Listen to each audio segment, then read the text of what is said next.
I'm going to start the recording.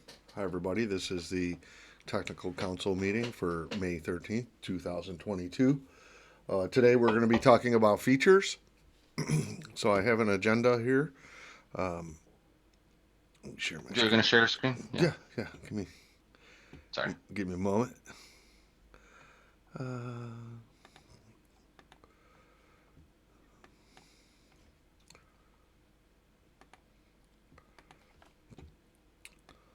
all right. So, the proposed agenda for today is the. I thought it'd be best to start with new feature requests with the meeting. I know we had the original list that we created, but then Jordan, I saw that you put this request, in a different forum, and so I think it's appropriate to add this here because it is a feature. Do you agree? Hey, yeah, definitely. Yeah, I'm very interested in getting some feedback on this pretty soon, Okay. since it's something that should be probably done before we make our first release. Okay. So I pulled in the description from your other, statement and problem and solution into here. Is this an adequate description for this? Can we consider this, the description, or do we need some more details here? Yeah, I don't know if there's additional detail needed. And I'm still just not clear on the solution here. So, yeah, like I'm really interested in getting feedback. But yeah, I think that that's a part of this, feature request process. So, Okay. yeah. And where would you prioritize this? Like in Yeah, our so overall what would priority be here? Yeah, so I'm curious to get other people's thoughts, but I Yeah. think it's critical since it kind of affects all of the different projects in Polywrap. Yeah. So what do folks think? Let's go around the group. It's definitely a priority, I think. Should be an alpha. So it should be a critical or a high. Yeah, critical probably. hmm So anybody disagree that it's a critical? No. Okay. I think this is a good description. So it needs a draft. And who would like to contribute to this one? Yeah, I can take lead on it. And then yeah, I'm curious if like the current kind of setup, kind of counts as a draft since there is like a solution proposed. Yeah, I'm curious what more information would we need? Yeah. Okay. I I thought it think was what we pretty. currently. I thought it was pretty full. Fully descriptive myself, but I didn't want to make that call on my own. So with this one, we're probably in the initial feedback stage, I would say. Yeah, I agree. It's a good draft. Okay. Yeah, and in order to make this easier, I'm gonna probably just edit the forum post and then point it to this issue, Okay. so that we can just continue talking about it through this issue. All right. Great. Great. Anything else on the manifest names, file names? Yeah, I was also thinking about like adding a new manifest, which is for like keeping track of all the dependency of the reference so that we can use it in our build and deploy pipeline. Hey, it was a little hard to hear you, Niraj, but you're basically saying add the dependencies to the manifest. Yeah, so we can have a api.dep.yml and we can add dependency list of all the dependencies that the wrapper has in that so that we can use it in the build and deploy pipeline. Okay. Yep. Yeah, I think that should be kind of a separate feature request, since there's a few considerations to have there. Um, and so yeah, let's definitely talk about that. Very, very interested in talking about that.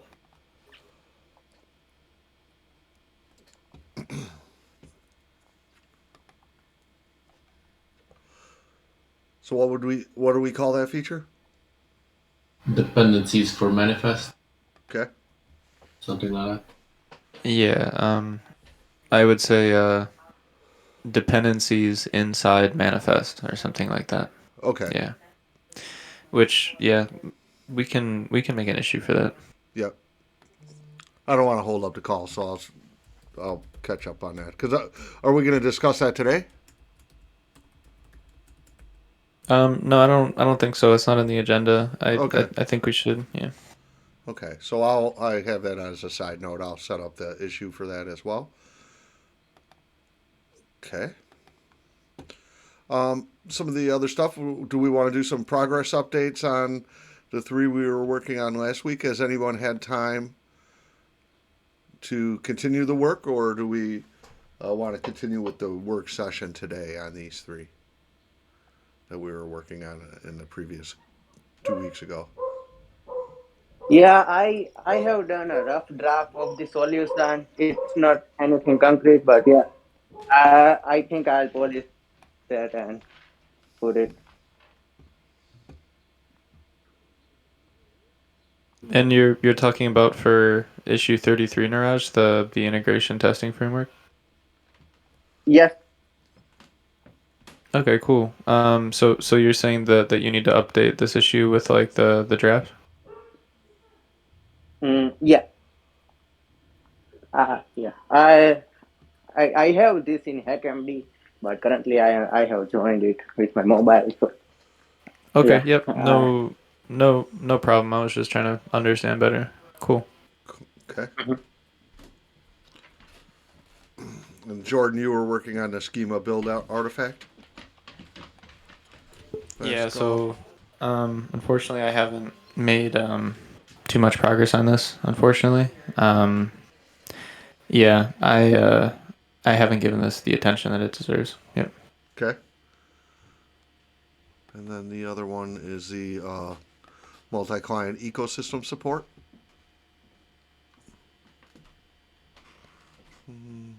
Yeah, it doesn't look like Nestor is here. Yeah.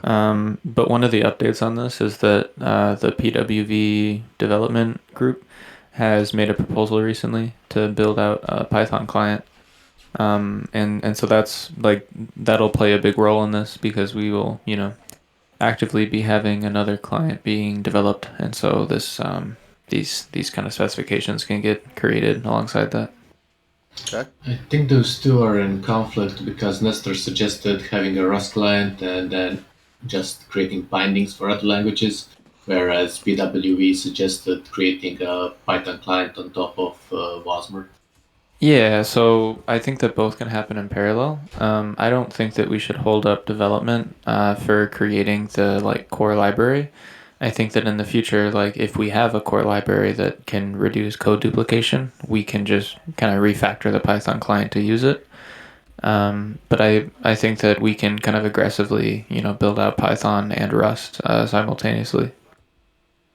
But should we dedicate resources to that if we can save resources in the future by having a single client? Like, is there so much of a need that we need to overinvest, I guess? No, yeah, I much prefer like kind of the quick and dirty solution of like building out both because I think that we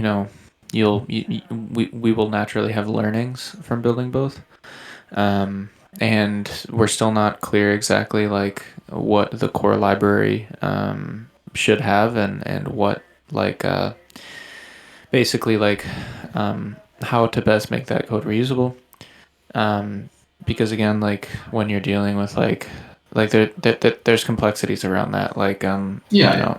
so anyway like in my opinion I could see a future where we reduce code duplication in clients by even just using baked in WebAssembly modules like and not necessarily like a core C library. So I don't know. I think that the path forward for reducing code duplication is not clear, and it seems like it's kind of like a pre-optimization when we could kind of aggressively attack more platform support sooner by just kind of doing both in parallel and then yeah, we can optimize in the future for because the whole point with reducing the code duplication is to make it easier to maintain. So yeah, I think that can be put as a future thing to improve upon. Yeah, that's my own kind of thought process on it that I've been thinking on. Can you hear me? Yeah. Yeah. I think I dropped for like 10 seconds. But I'm inclined to agree. I think, as a general rule of thumb, it's good to have a couple of different, at least three, in my opinion. Am I disconnected again? No, you're there. No, you're here. Okay, it says differently, but okay. Having a couple of different, parallel solutions before actually selling on a generic solution is a good rule of thumb that I often follow. So yeah, all for having multiple clients and then just starting to create a common link between them. Awesome. Yeah, and I think it'll be helpful because the PWV team has said that they want to help in creating this sort of a spec for, first the test harness for the multiple clients, and then also for creating these like native libraries to reduce code duplication. So it'll just kind of add more attention to this issue if we kind of do the parallelization and working with them as well, I think. Yeah. Yeah, I just wanted to add, I also agree on the getting to multi-client world sooner. I think is better. But just one question that I asked this on the PWV proposal too. Like, did we agree that Python should be the next client to support? But it also sounded like, Jordan, you're implying that we can do Rust in parallel. And I was just curious, like, if there was already an effort spun up there, or how you were thinking about that. Yeah, so I think Rust and Python seem like the next two. And I do think that we should do Rust in parallel. But we haven't necessarily added resources to that yet. I think that'll, but we should definitely plan on allocating like one or two people to it after this first initial release. Yeah, so we can have both going on in parallel. Okay, I got it. Yeah, cool. Thanks. Okay. So do you want me to find a link to that proposal and link it into this issue here? Yeah, like I guess that it kind of just goes under the category of like ongoing work, or like existing work. So yeah, there's the Python proposal, and then also a link to the Rust client implementation that was started a while ago. So I'll send those in the chat really quick. 1 second. Okay.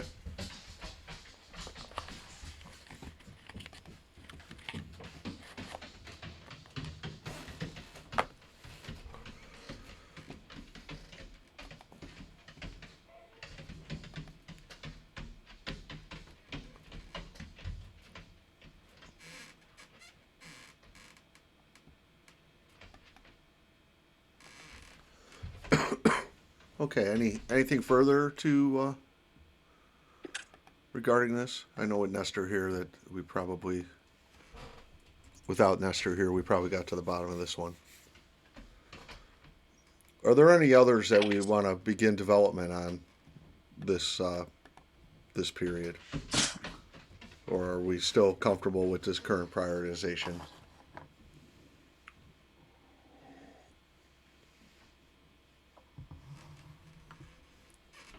Okay. Silence is consent, as long as I'm still connected. Yeah, sorry. I was interested in looking through, but I'm grabbing those links right now. But yeah, Yeah, we if can if follow if, up if on no one those. else has any thoughts, yeah. Okay.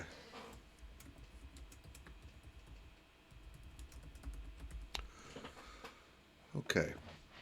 Are there any others here that we're going to bring up into active? Currently, we have 4 criticals. I know we did some work on the support date type, but we did, we just really did the description at this point. It still needs a definition. I don't Yeah, see. I posted the draft in the technical council channel for Polywrap integration testing framework. Yeah. Okay. So do you want me to move this into the technical council ticket, or are you going to do that?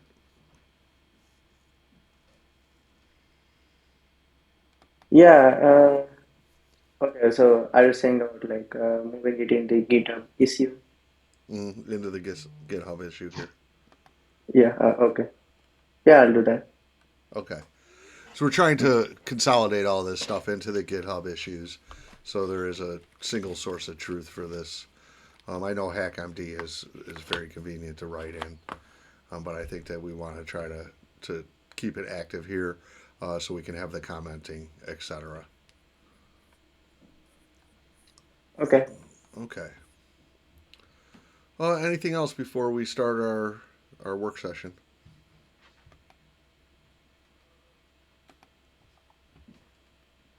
No. Okay. Well, I think that let's take about a half hour for a work session. If anyone wants to share their screen and have an active conversation on the stuff they're working on, that's also a good idea.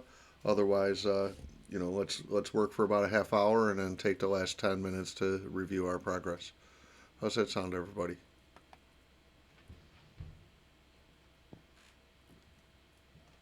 Yep. Yeah, that all sounds good. All right. And I'm gonna stop my screen share and speak up if you guys need anything.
Hey, Yuri.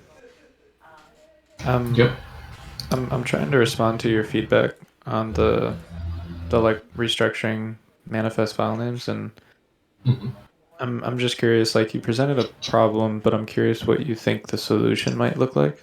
Because I'm having a hard time coming up with like a good alternative that looks nice. Yeah, yeah. Oh, okay, I'll think about it. I haven't given it almost any thought.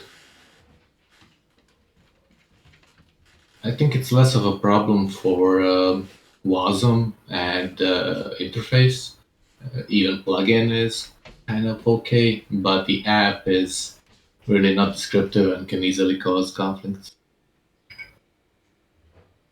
You can imagine in a React app having an app.yaml that's specific to Polywrap is not great. So maybe something like polywrap.yaml in each of these. That was my first thought, just off the top of my head. So instead of having WASM YAML, interface YAML, app YAML, you would just have polywrap YAML or wrap YAML, whatever. All right, have fun. Give everybody my best. And don't open the envelope in front of Stevie.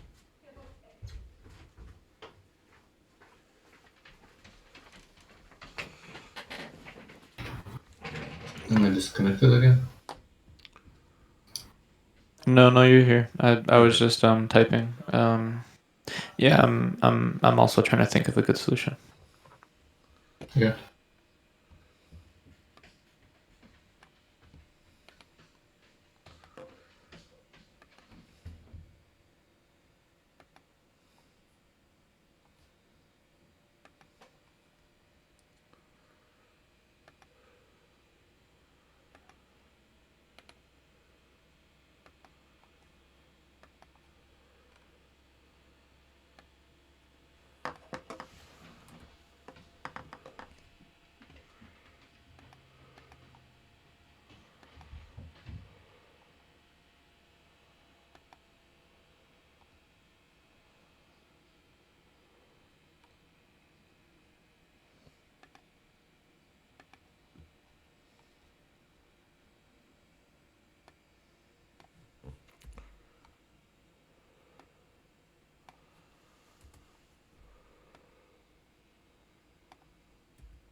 I responded in the issue.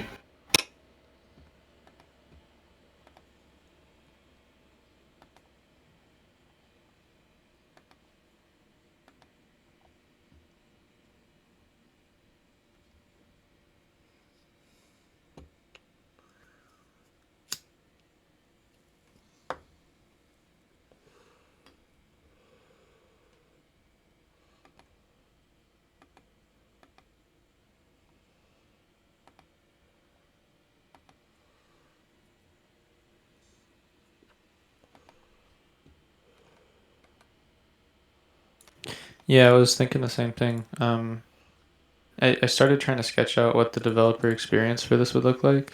Um, Here, I'll send a link to you in a DM.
Any reason why tabbing is 3 spaces?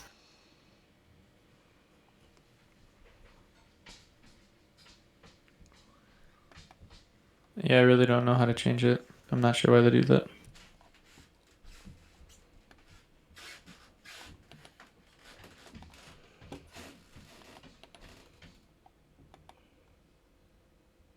Yeah, can you just do spaces? Okay, can we do this in the what do you call it, inline code, whatever, code block?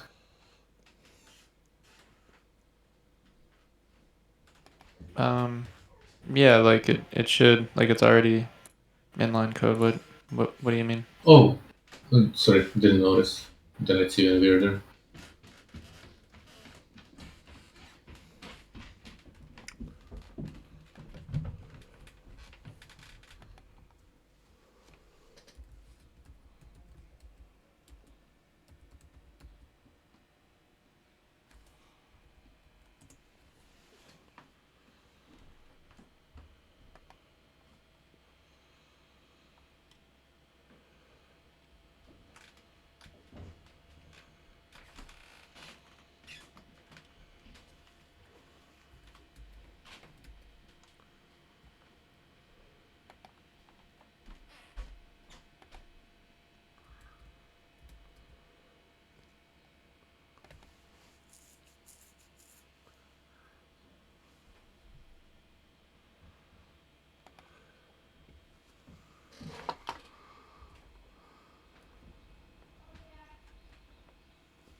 Bye, Evelyn. Have fun. Love you too.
So I guess language would define the type of manifest.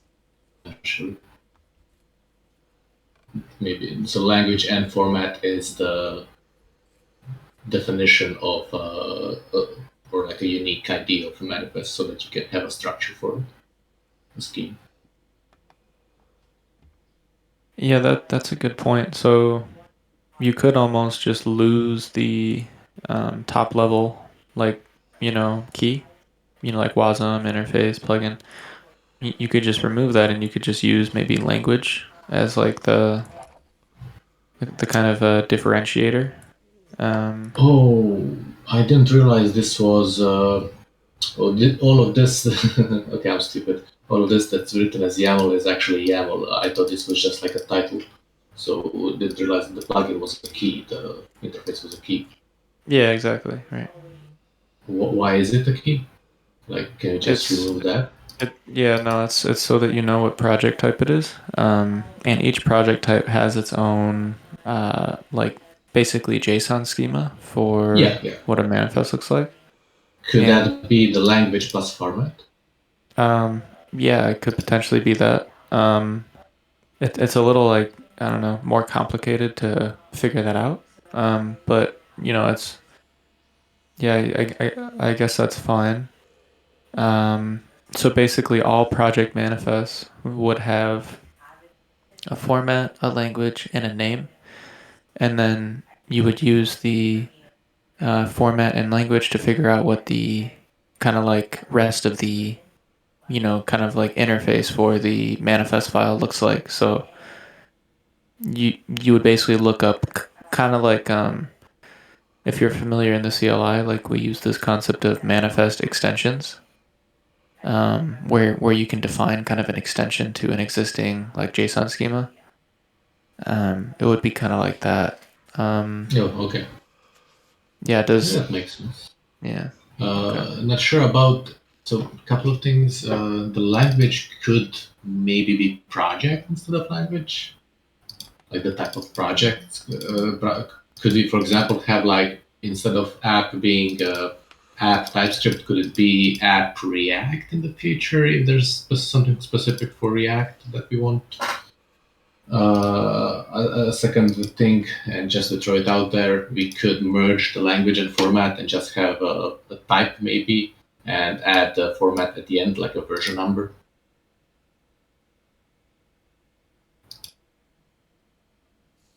So this will be like an example. Say type or name it project or type, I'm not sure. But I have like one good. Oops.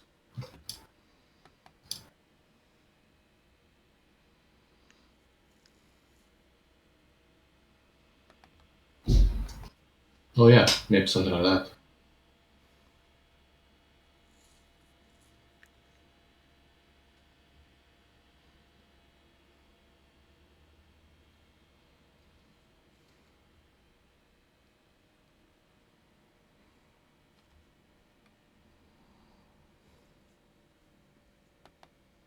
I think I like the name outside of the project. Huh. Like project is more like, yeah.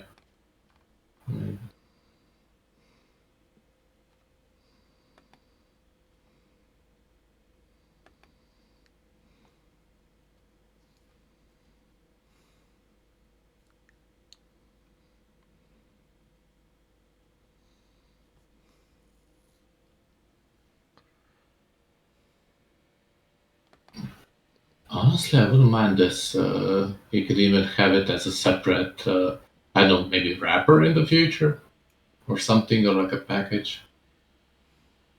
So, like the place where the schema is defined, like a package where the schema is defined, maybe. Even just as formatting, I think this looks good. Yeah, that is an interesting point. Yeah, so just using like the URI, standard for this as well. Interesting.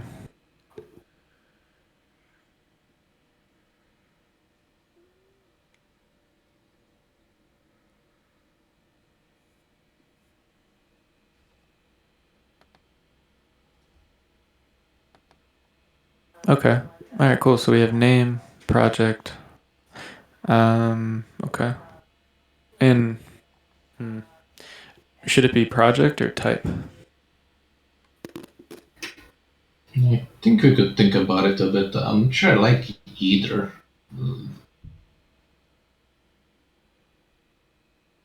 Definition, schema.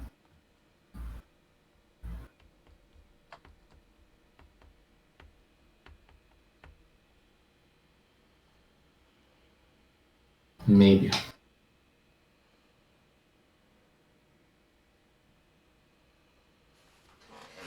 Kind of like name as a top level key. Just in general, having a manifest and a name. Yeah, but this is like the project name. Like Yeah. it's specific to the project, I feel.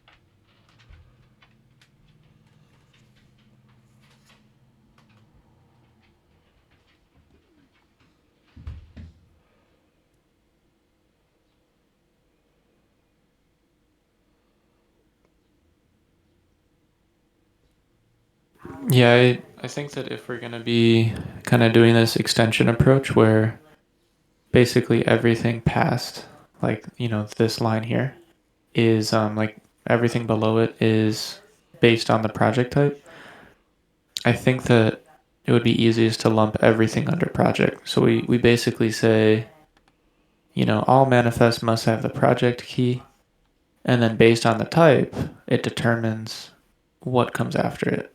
You know what I mean? I agree with that. I'm just not sure about the project key and these two. Just to be clear, I'm not against it. I'm undecided.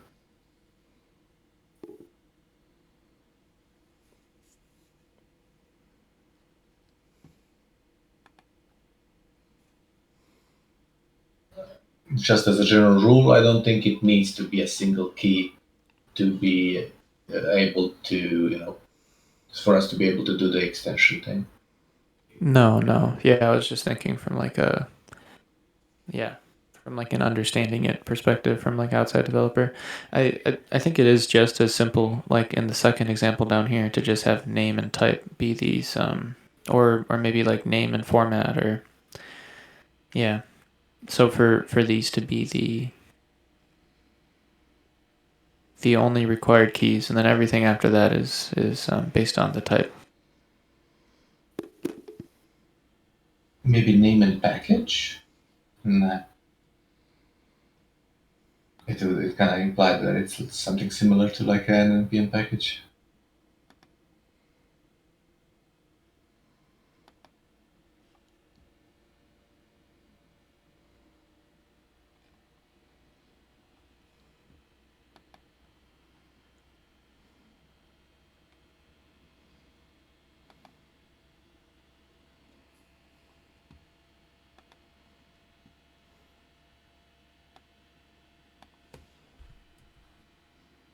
Yeah, I think I'll think about this async a bit, at least this part.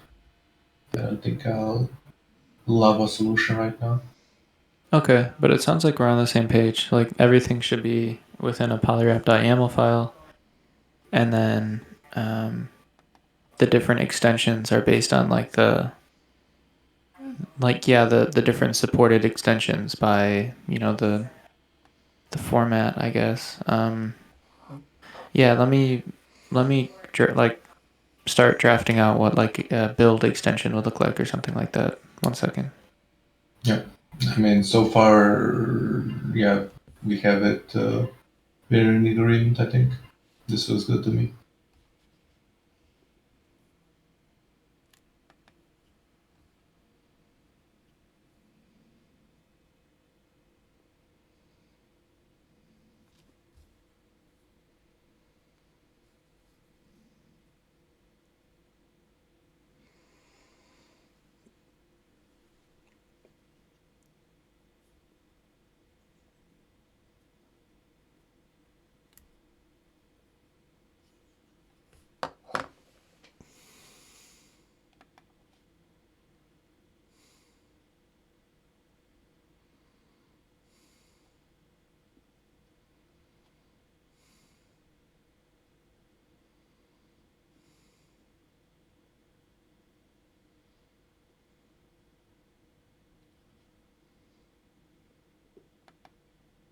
Before going on to the build manifest, I think we can spend a bit of time on the actual extensions. Like for example, I feel like we shouldn't have a build key in the manifest, in the main manifest. I think we should support something, a more of a dynamic approach, basically. So that if in the future, let's say we just had a build manifest as an extension, if in the future we decide to add a meta manifest, we will need to change the format of the main manifest. So maybe having like an extensions key or something, or manifest key or whatever, and then an array of extension manifest. Yeah, that's a good point. I think I'm definitely in favor of the extensions key. Or maybe configurations. Um, Yeah, maybe that. okay. Yeah, I'm definitely in favor of that. Here, let me add that. think that's something I even saw ETPM do, where they support arbitrary keys or something like that, so that they can be more modular. Yeah, we currently do this in the infrastructure manifest, and then also in the deploy manifest. Nestor built it in where we have arbitrary keys.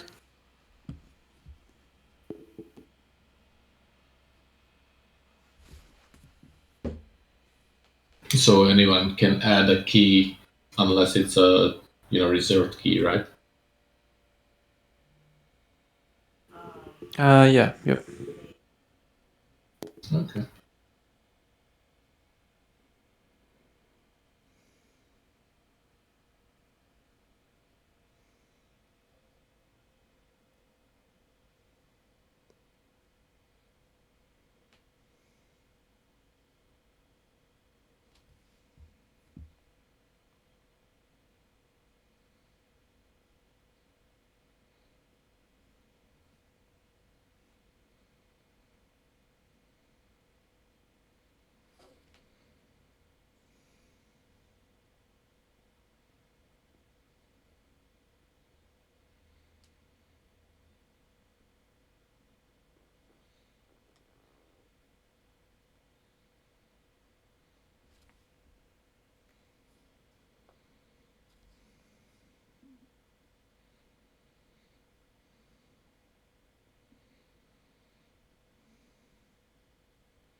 Yeah, that's a good point. It's just an array, because you can figure out what type of extension it is by the format inside of it. Yeah. Yeah, but maybe I'm not too sure. For example, what happens if, let's say, we had in the past we had a build manifest and then we replaced it with an infra, for some example. So what happens if someone accidentally adds both of them?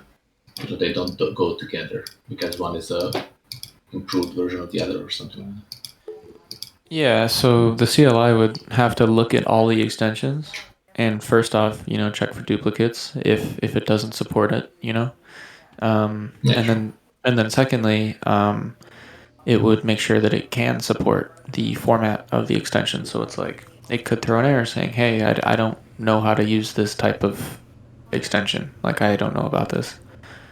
Um, and I also think this is a good idea because for some of these extensions, we do want to support having multiple of them. Like you could imagine having Yeah. multiple infra manifests, let's say. Um, yeah, so I think that the extensions as an array of manifests is a good idea.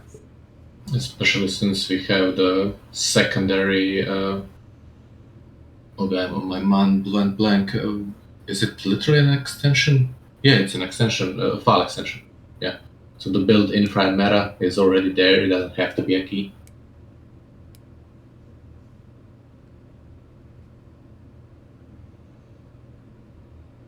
Yeah, I think I like the array approach the best.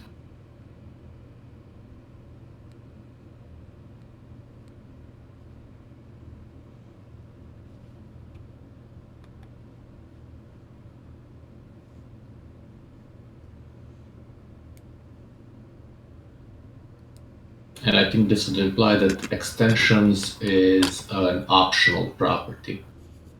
Maybe. I think I'd have a hard time imagining if build was, for example, always needed. Yeah, Although yeah. I'm not sure. No, yeah, it's definitely optional. Like we want to allow people to get up and running with just like a single, project manifest file. Yeah, that's the philosophy behind it, but also as since it's just an array of manifests, it appears in structure like it could be completely empty. Yep, yeah, it could definitely be completely empty. Hmm. The other thing that's cool here is that we could support, inline, so not just file paths, but you could maybe do like an inline configuration, or an inline extension, kind of like this, Mm. Yeah.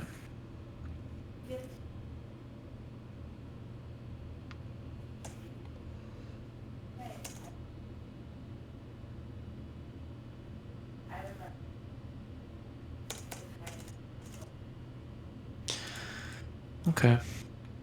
How do you then add support? So currently, each one of these extensions has a format key, which is kind of a unique ID, similar to how we have, okay, we have the format here as well. So it has a format key, and that's the unique ID, I guess, for the extension, for the schema. Or you can even say it's the type of the extension, of an extension. But what happens when a user wants to define their own extensions? Then they need to find some key that's not already taken. But what happens if a community creates, let's say there's no build manifest, and one community creates a build manifest, but then another community also creates a build manifest and uses the same key. Yeah, so, these are going to be built into the toolchain, so we kind of control our own name system here. Oh yeah. But if somebody wanted to do their own, like they could publish it to like ENS or something like that. Yeah. Okay.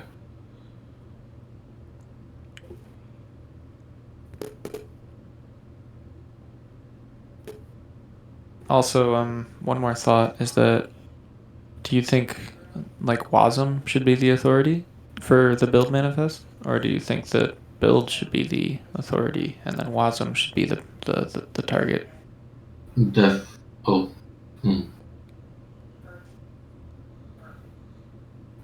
Definitely feel like WASM is first, is the authority. Since you go to the type of project and then what procedure you want to do, what routine. Yeah, agreed. Okay, sounds good.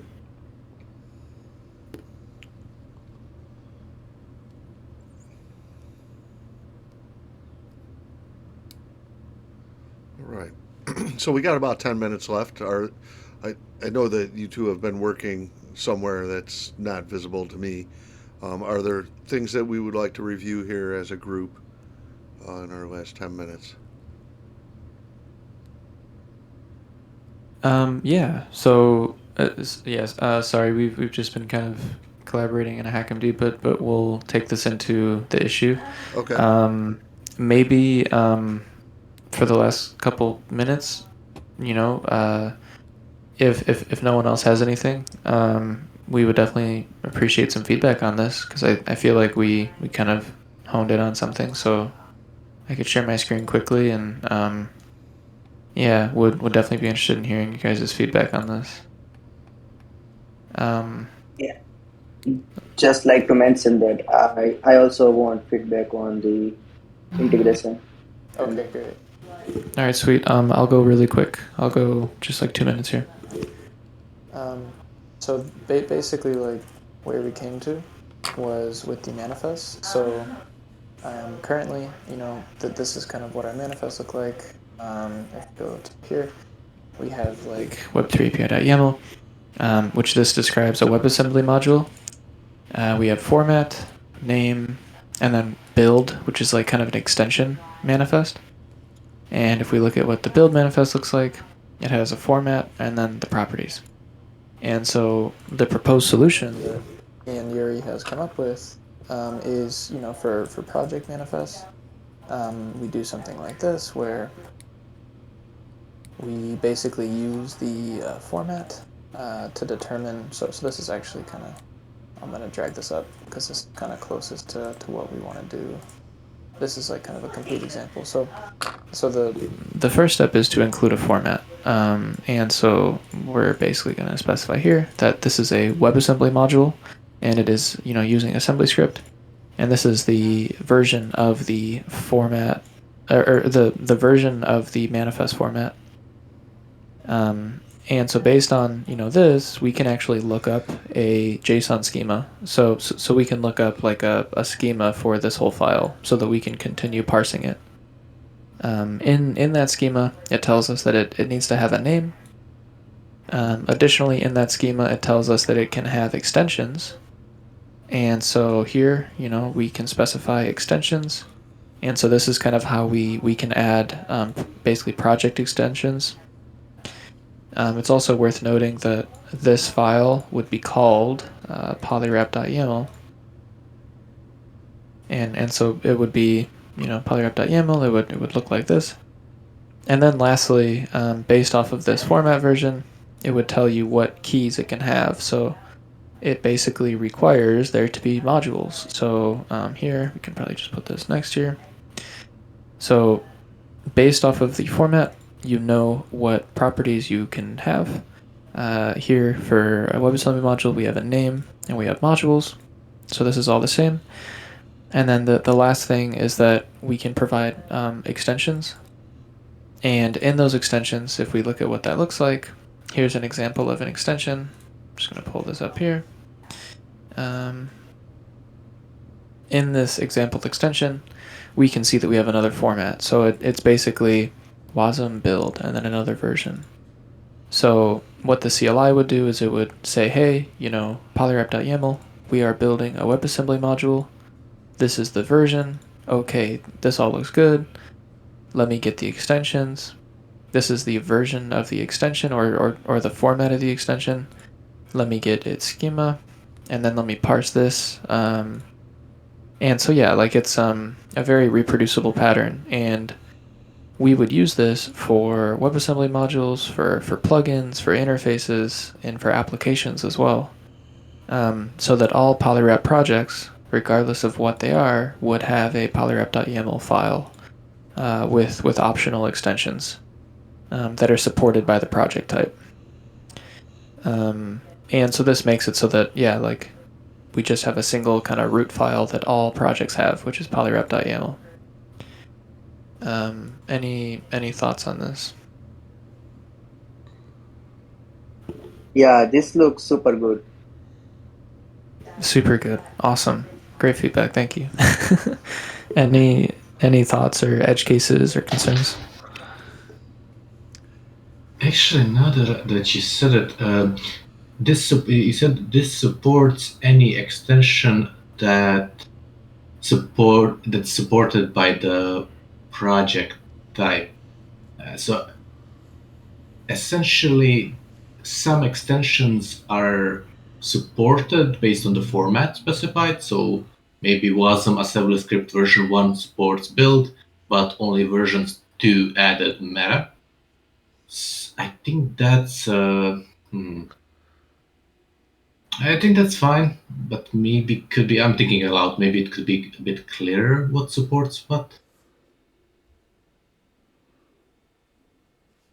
Yeah, that's a good point. Okay. Yeah, I think that it. Yeah, like maybe the path is like Wasm extension build or something like that. Okay, so yeah, I'll add that to the notes. Like how to know what extensions a project supports. Yeah, something like that. I'm having a really abstract thought, not well defined, but basically having the extensions array, which is super generic, but also because there's no keys doesn't quite convey what kind of extensions are supported by the format. So there could be a concern there. Okay, yep, I agree. So maybe we want to go back to the original approach of like extensions, build, and meta, and okay. Maybe, but wouldn't be able to say for sure. Okay, sounds good. This Well, this still seems better for now. awesome. Yeah, I think we're all in agreement here. Awesome. So yeah, I'll basically take this, Joe, and then move it into the issue and have this as like the first kind of draft, and kind of refine Sounds refine it a great. little bit, and then try to get final approval on this effectively. Since it looks like we got kind of our first round of feedback, so we would be shooting for like final approval now, I guess. Okay, great. Yeah. Okay. Cool. All right. Yeah. Let me stop sharing so that Niraj can go. Yeah. Okay.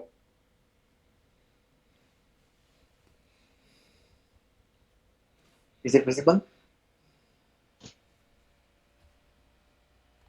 Yep, see it. Yeah. Okay. So you can see the introduction here. I also shared the link in the technical counseling channel, so you can also see it. But yeah, this is the introduction, and I think I already mentioned all this in the when I discussed about this. So I will be skipping this. But yeah, in the scope we have been framework, and yeah, snapping the scope is a test harness framework that can run on any client language. So this won't cover the E2E test for every client language. This will only cover E2E test for one particular client language. Prerequisite is define standard for listing every dependency wrappers of a wrapper in a manifest. Yeah, this may also replace import redirect. Here is the example manifest that I come up with. We can have different different env for which we want to have dependency. For example, for build env we may have different dependency list. For test env we may have different dependency list. Maybe for production you will have different dependency lists. You may want to toggle this different different envs here. Uh, so yeah, that's the we need to define dependency here. Now, this is the functional requirement. Functional requirements using the table-driven testing approach, where you define input and constraint for a specific set of tests and verify against it. So that's the first requirement. Second is using a well-defined, easy-to-use language for writing language-agnostic tests. So yeah, for that I have proposed to use QLang. Third is creating easy to use and familiar keywords that can be used in the testing language to support robust testing and debugging facilities. For example, it will be like just skip will every recipe defined in the we have introduced the concept of namespace in the newest version of our recipes. So yeah, we'll continue to use that namespace concept in all of this with all of this keyword. So only will also run recipes just defining this current namespace. For before we can use plugins to define a set of function a function to run before the current namespace, and for after we can also do similar thing. Concurrent will run all the recipes in current namespace concurrently. Also for timeout, you can also set timeout for the current namespace. And yeah, so that's the set of keywords that we'll define in our T2E test framework. There is also well-defined commands. We also need to define commands that will make debugging easy. For example, verbose and other debugging commands that can help in debugging. For and non-functional requirements are like providing nice CLI output like just to show whether test passed or not. Verbosity of CLI output should be configurable, should be easier to use than just basically. So those are non-functional requirements. For solution, we use recipes for it to test. So that's the basic solution. For this, use QLang to write test specification because it supports writing schema and also writing constraints. So we can have mix of both worlds. So we can write any kind of test constraint that we want to write in the QLang. We can all so the workflow for the solution would be to start test env first of all, then use the wrap API deps.yaml to get the dependency graph for a wrapper. Build wrappers in a topological order for wrapper. Dependency where there is a direct cyclic graph. Deploy wrappers in topological order. Then it is also have deployment artifact that we will be using in the next step. Now we'll pass in the deployment artifact and this it during test because we would like to map the wrapper with the IPFS URL and ELS URL. So yeah, we will be needing it during running the test. So we'll also have a method for it running it. Export, yeah, then we'll be exporting recipe file written in QLang to JSON and feed it to query. Running, then we'll be running recipe, all the recipes in alphanumerical order, the recipe names. And the final step is recipe runner will create output JSON file, which contains recipes with output that can be compared with original recipe.q file. So, for example, if there is a schema defined in this following example, then we can compare the here in the JSON format with the QLang file, and it will give a nice output in case of error with the line number and everything where it fails and all the information that is necessary for debugging. And in case of passing, it will run silently. And yeah, here is the references. Any feedbacks?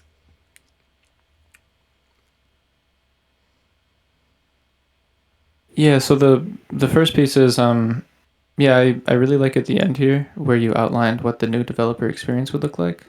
Um and then I was kind of confused why we're bundling together the, list of dependencies with this.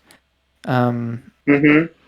Yeah, yes. so it's a prerequisite of the uh, specific feature, because without it, we won't be able to build and build and deploy the dependency wrappers that are necessary to run the specific recipe. For example, if I am running, yeah, I am using the DeFi wrapper, and it depends on, and there is a CoinGecko dependency in it. Then we need to first build and deploy the CoinGecko wrapper so that we would be able to run the DeFi wrapper. So yeah, we also need this feature to make it possible. Okay. Yeah, so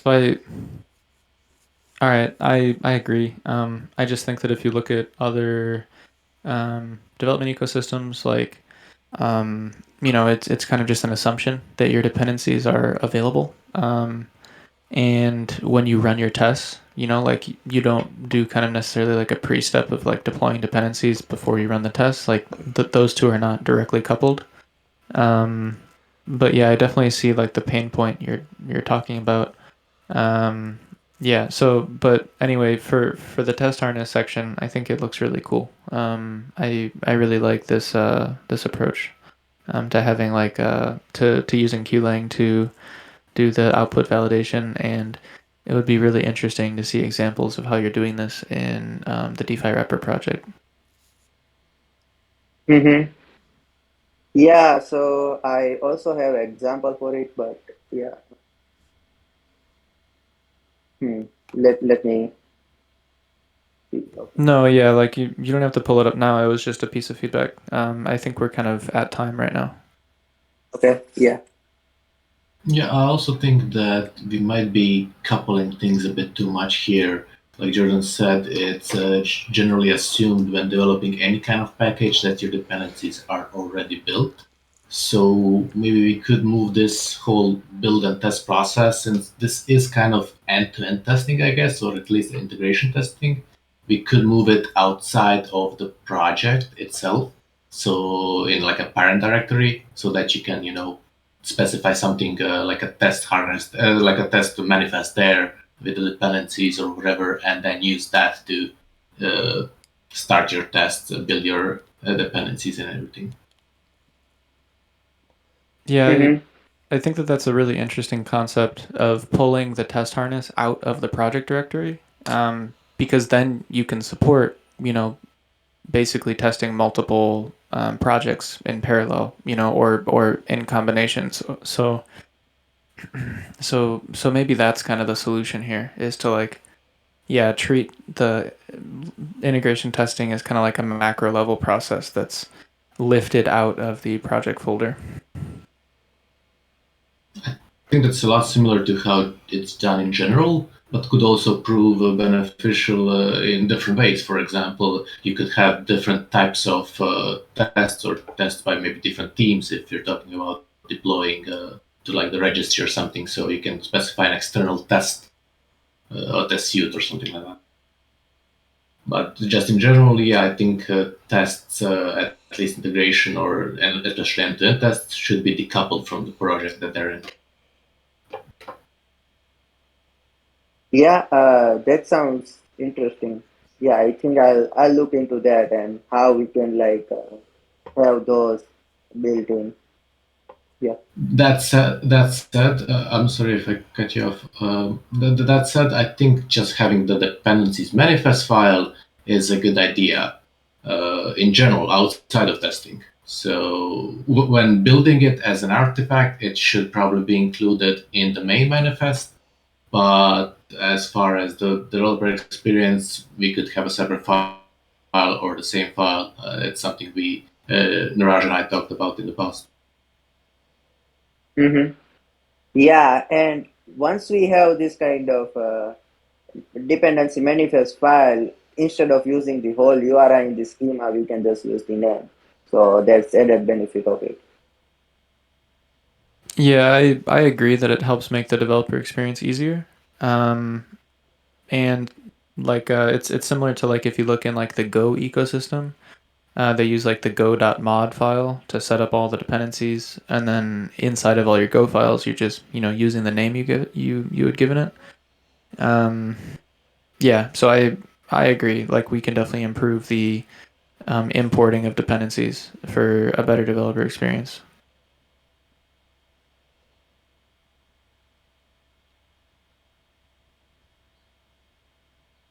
Okay. Yeah, so I think this will be in its own separate feature request, and will need its own description and specification. But yeah, this is just mentioned here because I thought it was a prerequisite for this. So is this integration or end-to-end testing or both? Yeah, it can be both. So the same approach can be used for both Hmm. integration. Yeah, it Just to can throw it switch. out there, this could be like a separate project type, like just how we have WASM plugins and apps. It could have like a test project type. Yeah, Mm-hmm. I think that could be really smart because, when PWV was working on the recipe running stuff, some of the problems they had talked about is the confusion around having recipes bundled into the wrapper itself. So just yeah, like no longer bundling recipes with the project. I think sounds good, and just making it its own project type. I think that sounds very smart. Yeah, I definitely agree with that.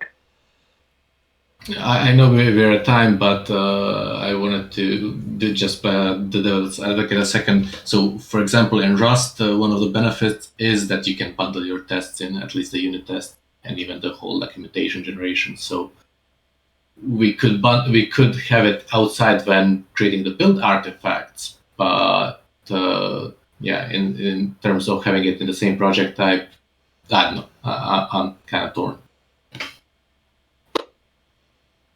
Yeah, and like generating documentation from tests, I think we can also do something similar with recipes where we provide documentation uh, in the recipe itself, and like we can generate like input and output of the where the recipe we run in the markdown format, so that user can just put this in docs if they want. I think that would be interesting. Agreed.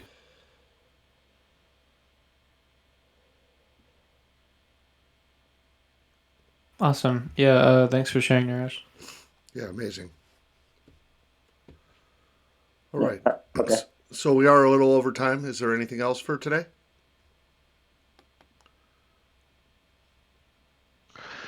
I think just a quick reminder: we have a workshop, a standards workshop session coming up in about an hour and a half, an hour 45 minutes. Jordan and Jury. I just want to confirm everybody's still available to meet today. Sounds good. Okay, I'll Right, see you then. Thank you so much, guys. Thank you, everyone. We'll talk soon. Bye. Take care. See you guys.